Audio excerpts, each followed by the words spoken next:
C'est se sentir pauvre, en retard, à la traîne, alors que les chiffres disent exactement l'inverse. Et ce n'est pas du tout marginal. Selon une étude Crédit Karma, 43% de la génération Z en souffrent, contre 14% chez les plus de 59 ans. Plus frappant encore, dans cette étude américaine, une partie des personnes concernées déclarent avoir plusieurs dizaines de milliers de dollars d'épargne. Ils ne sont pas pauvres, ils se sentent pauvres. Pourquoi ? Parce que la comparaison sociale n'est pas un choix, depuis toujours et d'autant plus aujourd'hui avec les réseaux sociaux. En fait, dès 1954, le psychologue Léon Festinger démontre que nous évaluons en permanence notre situation par rapport aux autres. Les réseaux n'ont pas inventé ce mécanisme.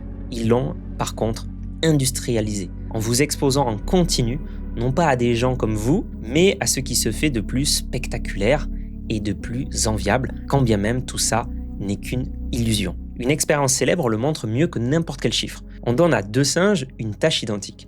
Le premier reçoit un concombre en récompense, il est parfaitement content, jusqu'au moment où il voit son voisin recevoir, pour le même effort, un raisin, bien plus appétissant.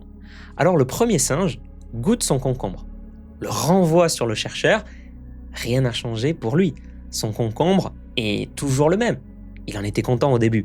Ce qui a changé, c'est qu'il a vu mieux ailleurs. Votre feed, c'est exactement ça. Une machine à vous montrer le raisin des autres, en continu, jusqu'à ce que votre propre vie ait le goût du concombre. Et il y a une raison pour laquelle c'est bien pire aujourd'hui qu'il y a 30 ans. Avant, on se comparait à des stars de cinéma, des figures lointaines, presque irréelles qu'on ne croisait jamais. Les influenceurs, eux, on les voit vivre.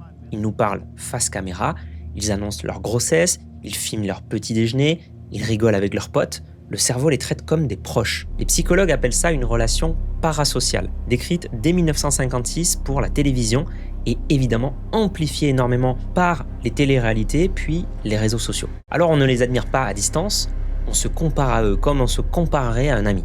Sauf que cet ami a mis en scène une vie qui n'existe absolument pas.